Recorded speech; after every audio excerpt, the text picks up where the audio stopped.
we are starting a podcast, right? Yes, a podcast. We're attempting it. We are accompanied by crickets from outside, which I will do my best to block out with Audacity. And then we might have a senile dog possibly enter in on this as well. Once in a while. Once in a while, depends on if the wind wakes him up and he goes, oh hey, there's people in the yard. Oh yeah. And then we've got Wednesday here with us, little Wednesday. And we're gonna, you've got the beer, I've got a sip of water left. My drink is done. Just drink it in front of me, it's fine. There's more beer in the fridge. It's flying fish. I will drink that in a bit. And we're discussing the Berkowitz case, right? Son of Sam. Yeah, the Sons of Sam, I believe so. You believe? I believe. You believe? I believe. Okay. Alright, so the thing with the Son of Sam is apparently David Berkowitz did all of this shit by himself. Right? I don't really believe that. No, but what we've been told. Yeah, that's what the mainstream narrative is. What we've been told is this kid was so went through so much in his life that he decided to fucking kill 6 people and injure 11 people. Yeah. Most were shootings, 2 were stabbings. First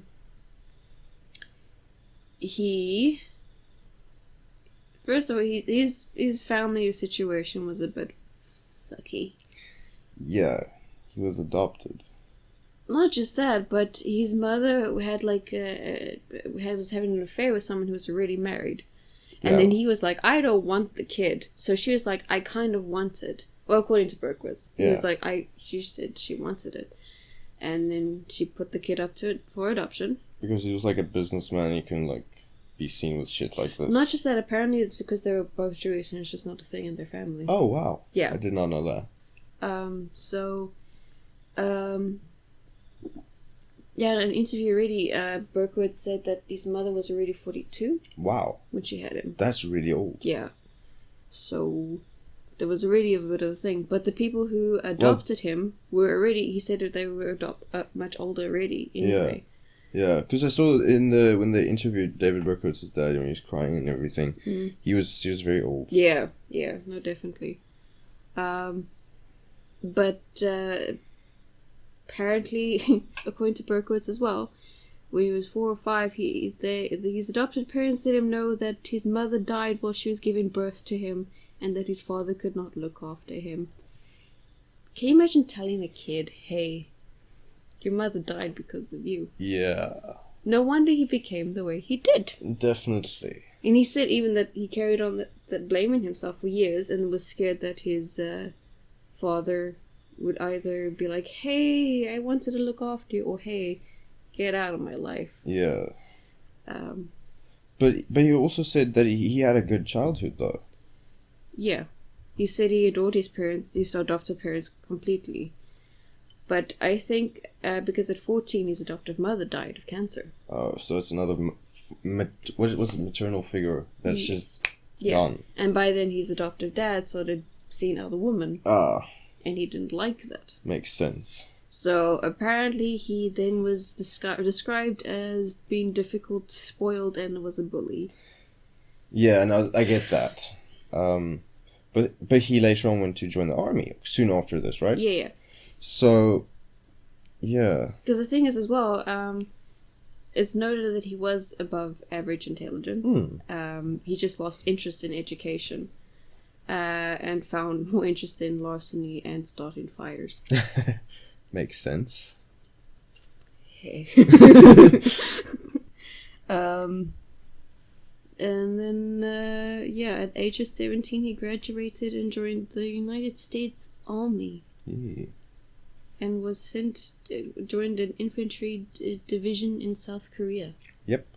So the thing is, he knows how to use a gun. All that's definitely a perk here. Which makes him a target for a nice group. Yes. So, but like after he was discharged and everything, right? Mm-hmm. What did he get discharged for? I tried. I don't know. I didn't really look into that, but it just said in 1974 he had an honorable discharge before he went in search of his biological mother. Okay. So maybe he was like, I'm done. Yeah, he was just done. Okay. So, after that, he went back to New York. Yeah. And, so he went to, like, clubs and stuff to meet people, I guess, right? Well, yeah, apparently. But also during this time, he discovered, hey, my biological mother is alive. And she was like, hey, this is your background. What actually happened? And he was like, oh, crap. Yeah. Did not like that. This really could have been a whole, like, can you imagine? It's like, hey, you killed your mother. Plot twist, she is alive, but plot twist, no one wanted you. Jesus Christ. What a mighty big pill to swallow. I do not blame this guy. No, definitely not. Like, this motherfucker would be I would be angry at the world. Like, yeah. I could understand where he's coming from. Yeah. So then, which kind of, like, brings in that whole thing where, like with Charles Manson, the people that were involved with Charles Manson were runaways and, you know, just the vulnerable people of the world, and, you know, they found someone that they look up to, just telling them what to do, like a mentor or something, if you will. Yeah, and someone who's willing to listen. Yeah, exactly. That's the biggest thing. Which is how I think a lot of other things also get started, like a lot of gangs and stuff, right? Which also brings me to a thing. Why is therapy not a free thing provided by our government? Oh. Well, if they don't even provide tampons or pads, then, you know. Hey. Watch out. Watch out. No one cares. They just want your money. Yep. Anyway. So, then, also, a part of Berkowitz's backstory was that he had non-professional jobs. Even during the time of his arrest, he worked at a postal service. Yes. So, that... Okay. I knew about that, though. Do you think that had any reason, like... He could have, like, scoped out places. He had, like, a huge... what's the word? He knew, like, the streets. The ins and outs. Yeah. Where things are going. Yeah. So, technically, he would be a great lookout or a fucking... He'd be a good driver. Yeah. He'd know where to be, where to go. Quick ways over stuff. It's weird, right? Think about it. Also, we'll probably touch up on it later, but... There were letters involved. Yes. He could send them around if he wanted to. Exactly. Because he know, bro, that is so scary if you think about it. Yeah. Anyway, so then it heads on to the crimes. It was apparent that he was looking out for young female victims. It started off with knives and then went to guns. He was attracted to white women with long, dark, wavy hair. He's claimed that at the age of 22, he committed his first attack on Christmas Eve in 1975, stabbing 2 women in Co-op City. One woman was never identified, but the other was a 15-year-old girl. They both survived. And it was 20 minutes... He later then relocated to his apartment in New York. Which is where he would commit most of his... Yes, because the first crime started in Yonkers. Yeah. Which is where he's living. Yeah. So. Where do you think he started with the knives? He knew how to shoot. He knew how to shoot, which kind of leads me to believe maybe he didn't necessarily do those, did he? Because remember that he did an interview with Maury where he asked him, hey, did you kill this? Did you kill this? Did you kill this? Did you kill this? And he answered to like how many? Like 3? Two. Wow. So I think it was 2. Yeah. So 2 out of 6 people, he actually pulled the trigger. Yeah. See, he already had the background. He could use a gun. He bought a gun. Because I remember I watched this documentary a long time ago where he actually called, I think he called or he mailed one of his buddies and said, hey, I'm moving to New York. I'm going to buy a gun.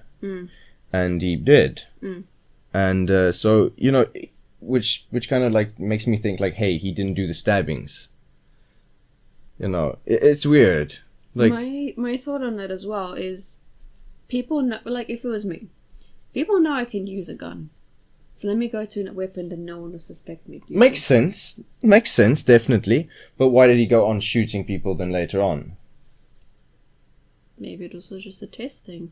Just maybe it was like a proving thing to join. You know, be like, hey, can you actually do it? Makes sense.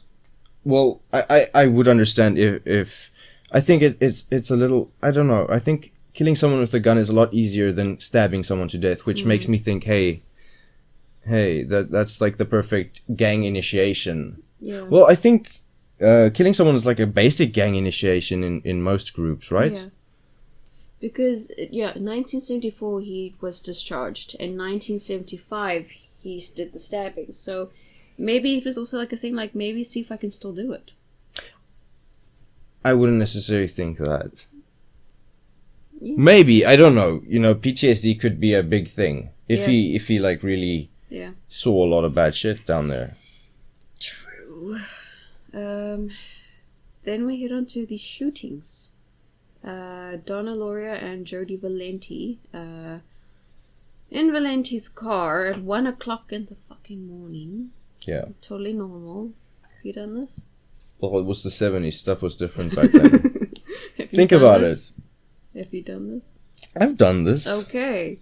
You'd be one of the victims. I would. So on the 29th of July 1976, the girls were basically in the car, and then Loria got out to leave, and she saw a dude approach them, and he just started shooting at them. Loria was killed instantly, and Valenti was shot in her thigh but survived. She said that she did not know who her killer was, but she was able to give a description. Her father said he recognized the dude was sitting in a car parked nearby on the scene of the crime. Makes sense. Why didn't they... I don't know. I can't remember if they described the car or not. I can't remember. I have not noted that. So the first sketch came from them? I think so. But that's another thing. It's also to be noted, everyone who did survive, their sketches looked horribly off. Yes, I'm aware of this. Like none of them had anything in common, really. Yeah. So, which really brings back the whole thing. Maybe Berkowitz was not the only one. We'll get to that. For now, let's just be like, if it was, Okay. On the 23rd of October, 1976, Carl De Niro and Rosemary Keenan are seated in Keenan's car when the window suddenly shattered, and in a panic, Keenan started the car, sped away for help, and he was bleeding from a bullet to his head, but they both survived. Neither of them saw who shot at them. Police also said, okay, they shot at De Niro because he's got long hair. Yes. So they said, hey, you probably thought you were a woman. Yeah. Then Keenan's father, who was a veteran police detective, started doing the investigation into these shootings. But there's little progress because there wasn't really much to compare. Besides, the only thing they could be like was, okay, there's a .44 caliber used. Yeah. For both things. Yes. Anything else? No. Okay. 27th of November 1976, Donna DeMasi and Joanne Lamino were walking home. They got to Lamino's home in Floral Park when a man dressed in military fatigues approached them, asked for directions, and then removed a revolver. He shot them and ran away. A neighbor who heard the gunshots rushed out in time to see a blonde man gripping a pistol in his left hand fleeing the scene. Damasi received a bullet to the neck, although it was not life-threatening. Lamina was hit in the back and became a paraplegic. Yeah, I remember. So the military fatigues leads me to believe that Berkowitz was not the only person from the military involved in this. Yeah. So they're easy targets. Exactly. They're vulnerable people. They're easy to sway. I mean, if they were, you know. I know. I think this is actually a thing. From what I've heard in like programs and shit, people who exit. I think it was like Adam Driver mentioned or something. As soon as you leave the military, there's not much for you after. Like, what do you do after the fucking military? Oh. And there's actually like support groups for people who's like, okay, let me help you find a job, like an actual proper thing, and let's get you counseling and stuff. So there's people waiting for these people, you know. Yeah. Once you're off, once you leave the military, you're a target. Yeah, definitely. Yeah. It's scary. Yeah. Well, especially back in the 70s. Yeah, but here as well, the blonde guy. Yeah. Berkowitz has dark hair. Exactly. So, you know, it's almost like it wasn't just him, you know. This keeps coming up everywhere. Yeah. Yeah, no, definitely. So then, anything else you want to add to that? Well, you know, something weird that I thought about, though, is, who knows, maybe Berkowitz could have borrowed his military fatigues to someone else to do this. As a disguise or something. Yeah. Just an idea. Yeah. Okay. I'm going to talk while you're busy. Go for it. You're opening a bottle with a, what's it called, pliers? Pliers, okay. Oh, well. So, at like 20 to 1 in the morning, on the 30th of January, 1977, Christine Front and her fiancé, John Deal, were seated in his car in a station near Queens. 3 gunshots hit the car. Deal drove away in a panic, suffering from minor injuries, whereas Front was shot twice and died hours later in hospital. Neither of them saw the shooter. It was only then police started to connect these incidents. Because they're like, oh hey, maybe the .44 caliber, is a thing. Yeah. And a lot of the targets so far have been dark-haired women. Yes. And police were starting to look for multiple suspects. Exactly. At this point. Yes. Anything else? Well, multiple suspects, you know. It's weird because they're searching for a lot of people, but they ended up just arresting the one good. Yeah. Because clearly it wasn't the same person, and they kind of knew this at that point. Yeah, because here you got blonde, here you got this and that. But it's just weird. It's just very weird. And the media was like saying there's multiple people out there. Yeah. Then on the 8th of March 1977, Virginia Voskerichen was walking home from school when she was approached by a man with a gun. Yep. She tried to use her books as a shield. It did not work. No, because the bullet went right through the books and struck her in the head, killing her. And the same bullet was linked to the previous killings. That's when they believed they were chasing down a serial killer. Okay. A serial killer. Yeah, no, that makes sense. So, Berkowitz was not the only person to own a .44 caliber. Yeah. But this was also in the area that was not far from everything else. You know, maybe they just used the same gun. If it were like a group of people. Maybe there was a sale on that gun that year. I don't know. Maybe he met a bunch of people and they're like, hey, what gun do you have? And he's like, I got a .44. And they're like, wow, let's get some too. Yeah. But it's weird that they only go here. They're like, oh no, we're just looking for a serial killer. Yeah. But the stabbings, you can't really trace then to this. No.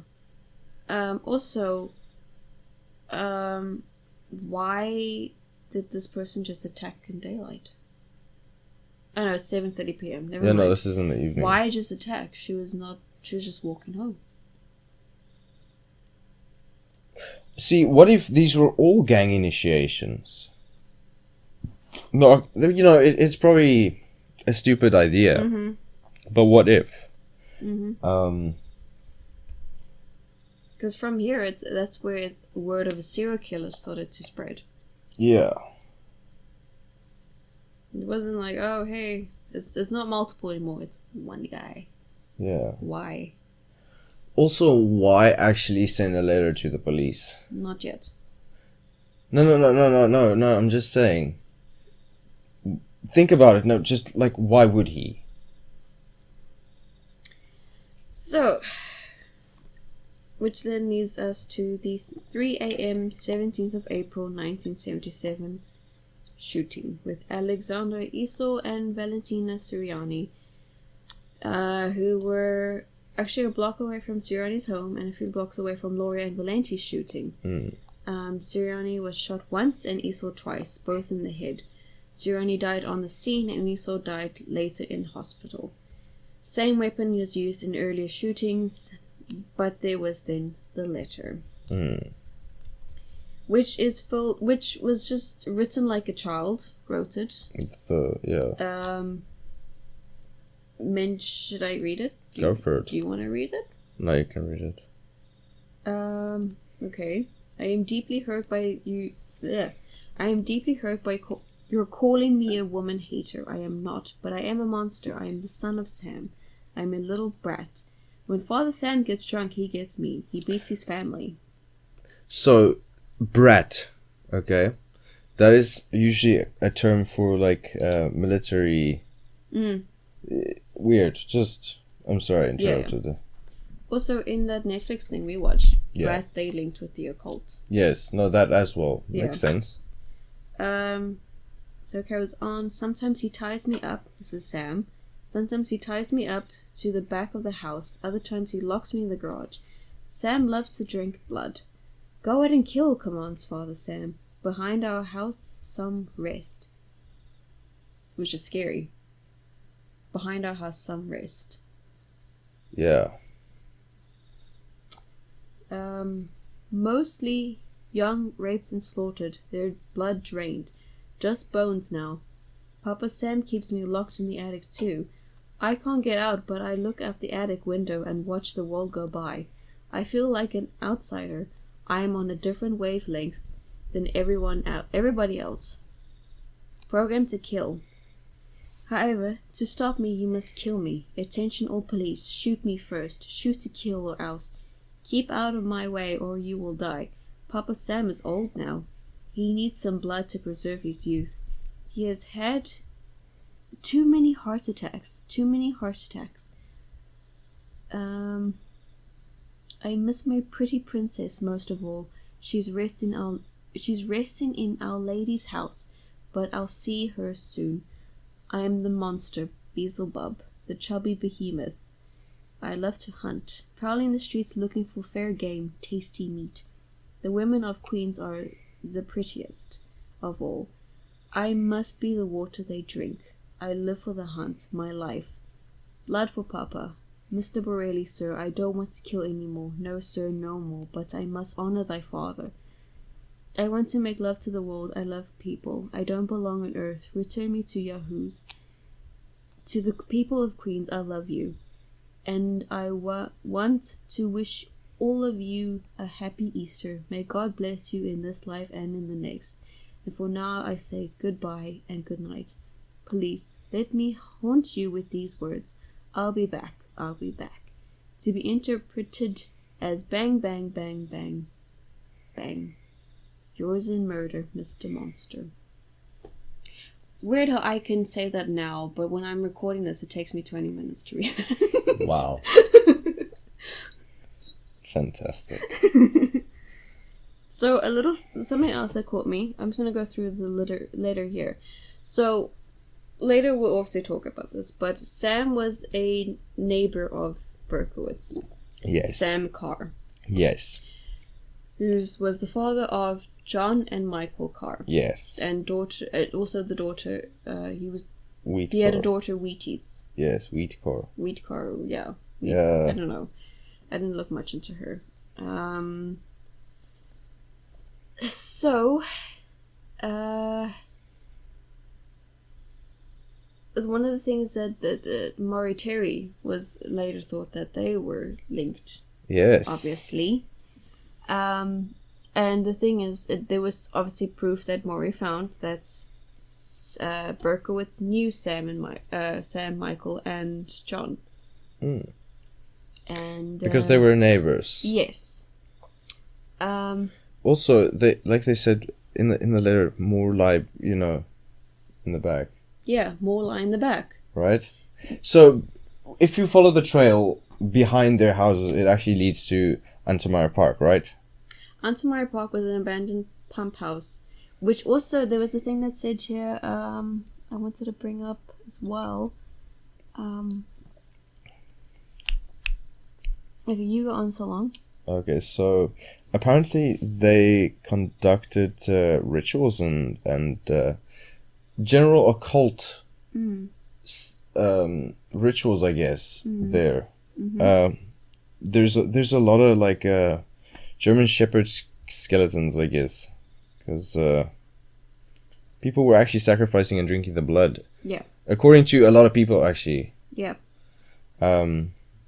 Also, the graffiti and stuff, obviously, very occult. I wouldn't necessarily call it satanic at all. Yeah. I definitely say these people were involved in the occult, for sure. Mm-hmm. I know a thing or two about the occult, and they were definitely involved in the occult if this group of people were connected to the Son of Sam murders, which kind of... Everything just kind of points towards this.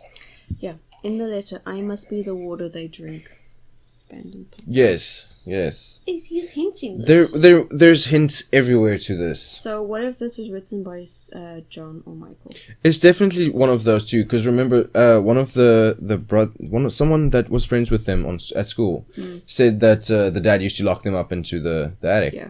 So, it kind of does feel like this, because the thing is, even the Son of Sam, like, it could be one of the brothers. Yeah. The Son of Sam wasn't necessarily supposed to be the name of this killer, but that's the name the media chose to run with. Yeah.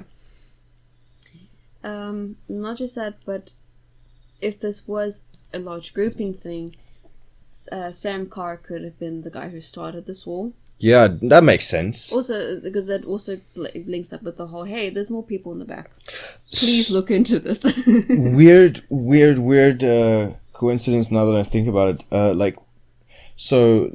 If there's a different Sam Carr in the UK, which is Ricky Dearman from what was it? Christchurch, Hampstead. Those two kids, you remember? They were like Papa. Yeah. So what if that's a similar kind of thing? Because remember, when they interviewed Berkowitz, he said they were trading in pornography and stuff, and it was mostly child pornography. Yeah. So, this could be kind of linked. It could be like one whole big conspiracy of fucking child pornography and stuff like that, even. Yeah. How scary is that? It's unfortunately a thing.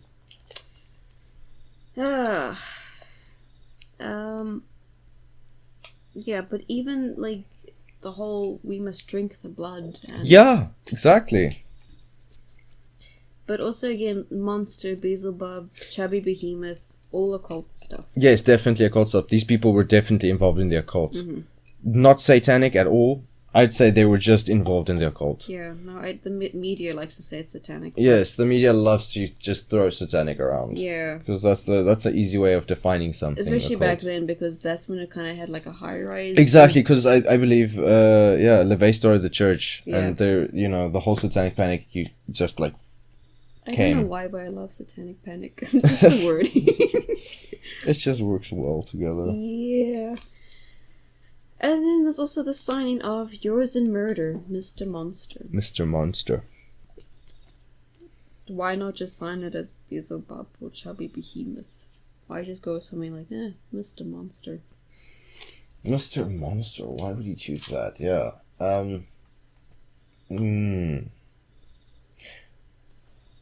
Because maybe John or Michael committed one of these crimes and he believed he was a monster after doing that. Also, I know from like abusive families that it's like, if you want to punish your kid and like literally belittle them, you bring them down with names. So this could be a child name. Remember, they actually teased him as a child. They called him Wheaties. Yeah. Because of his sister. Yeah, John they called Wheaties. John Wheaties. Yeah. And they actually mention John Wheaties in the next letter, I believe. I don't think it was the next. It was one of them. But yeah, there's one of them. Anyway. But also to mention with this letter, police thought it was familiar with Scottish English, and that the shooter blamed a dark-haired nurse for his father's death. Also, its spelling is horrible. Yeah, the spelling is very horrible. I mean, woman is spelled like with an E. Weeman. Yemen. Weeman. And you're like, what? Maybe there was PewDiePie. My computer's corrected it actually. So that sucks. Yeah. WEMON.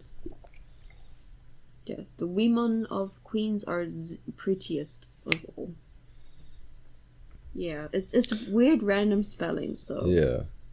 What if he's the one that was responsible for what happened in Queens? But let's say Michael or David or whoever was responsible for the ones in the Bronx. This couldn't just be one, or it could be one or the other. That's the thing. No, definitely. Then, on the 30th of May in 1977, Daily News columnist Jimmy Breslin received a letter from someone claiming to be the .44 caliber shooter. Yes, because the media made it out to be a big thing. They're like, "Oh, we're looking for the .44." They gave it a platform to speak on. That's why I think someone started sending the letters more. Yeah. So it's like, hey, this gets attention. Yes. This strikes fear. Yes, we're actually getting out in the world. Yeah. We're not just a little group. Yeah. So the next letter now read, "Hello from the gutters of New York City, which are filled with dog manure, vomit, stale wine, urine, and blood." So the dog manure, right? Because they were killing the German shepherds and stuff. So this is straight up. They're just referencing Untermeyer Park quite a bit. Oh yes, yeah. Because even the gutters, this was the pump houses and Yeah. stuff. Like this was the water. Yeah. Anyway, sorry. And Wednesday's just purring, so she can be heard. Of course. Tiniest purrs. So it carries on. "Hello from the sewers of New York City, which swallow up these delicacies when they are washed away by the sweeper trucks. Hello from the cracks in the sidewalks of New York City, and from the ants that dwell in these cracks and feed in the dried blood of the dead that has settled into the cracks. JB, I'm just dropping you a line to let you know that I appreciate your interest in those recent and horrendous 44 killings. I also want to tell you that I read your column daily, and I find it quite informative. Tell me, Jim, what will you have for July 29th? You can forget about me if you like, because I don't care for what... You can forget about me if you like, because I don't care for publicity. However, you must not forget Donna Loria, and you cannot let the people forget her either. She was a very, very sweet girl, but Sam's a thirsty lad, and he won't let me stop killing until he gets his fill of blood. Mr. Breslin, sir, don't think that you haven't heard from me for a while, that I went to sleep. No, rather I am still here, like a spirit roaming the night, thirsty, hungry, seldom stopping to rest, anxious to please Sam. I love my work. Now the void has filled.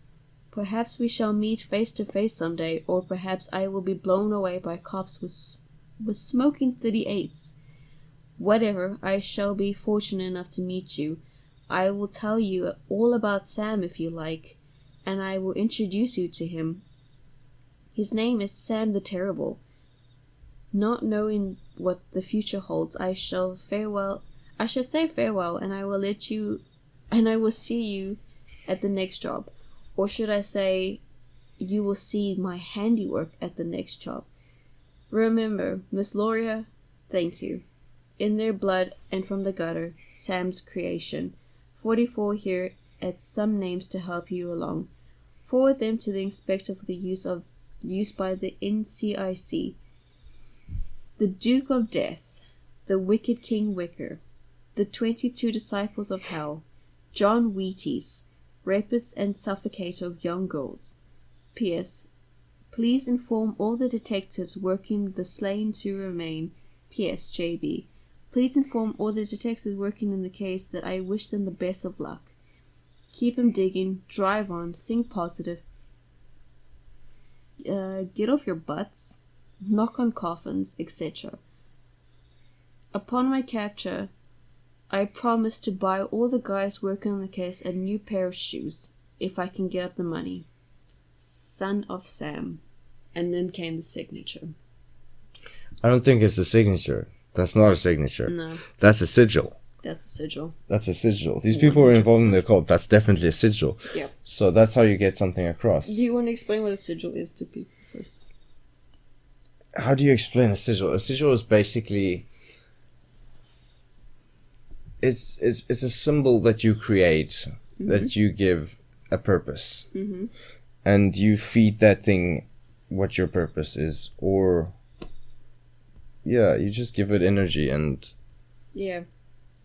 You know, it's not really like a wish, it's like a manifestation. It's more like manifestation with paper or parchment or whatever you prefer to use. Yeah, it's basically like a wish kind of thing. I wouldn't say it like that, but basically to sum it up, it's like I guess, yeah, your will. Yeah, this will happen. This is you know.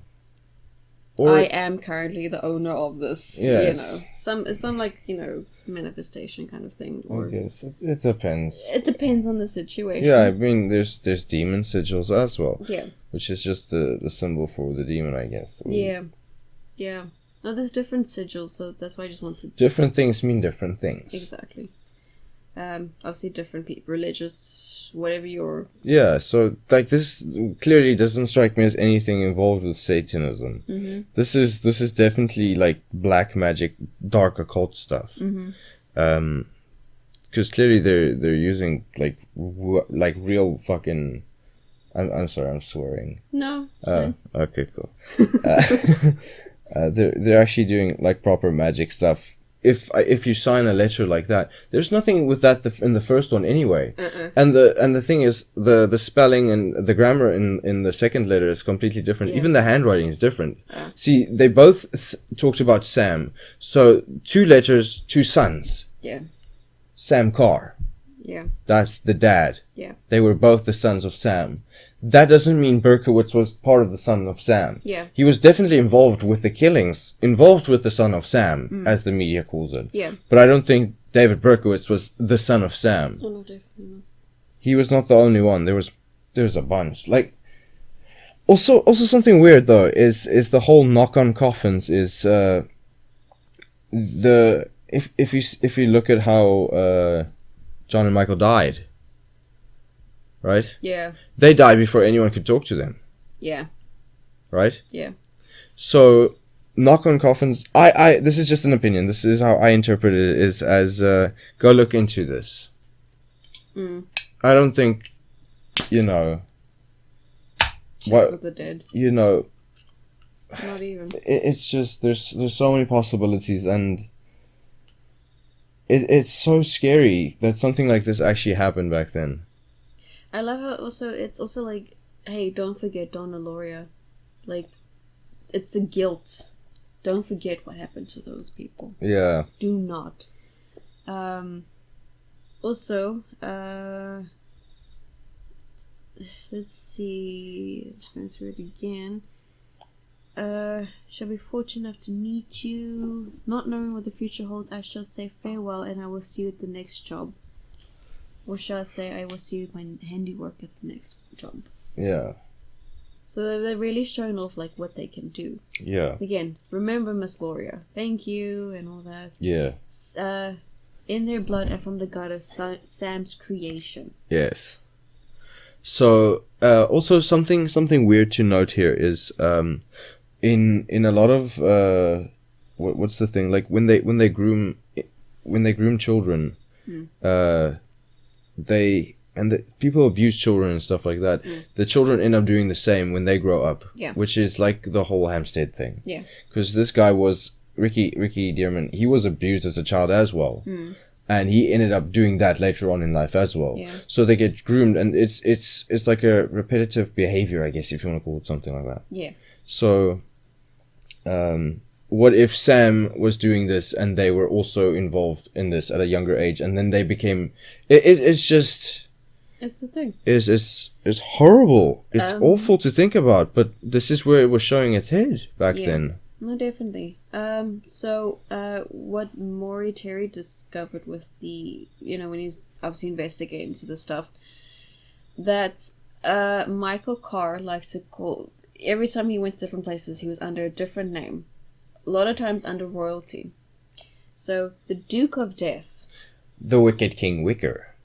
But which one refers to Michael Carr there? Yeah. So the 22 Disciples of Hell, is that probably what they call it? So what was the thing you said? So I thought something. So basically, 22 times 2 is 44, and that was the caliber that Berkowitz was using. That's not Berkowitz, but was used in committing these crimes. Yeah. So maybe that's related. I have no idea. It's just an odd. Yeah. Coincidence. Yeah. But like they say, how many times does something have to be a coincidence? Exactly. And also, straight up, John Wheaties. John Wheaties. John Wheat Carr. Yeah. I don't know how anyone could have missed this. I don't think they missed it. I think they deliberately avoided this. Yeah. Because they already had their man at this point, I guess.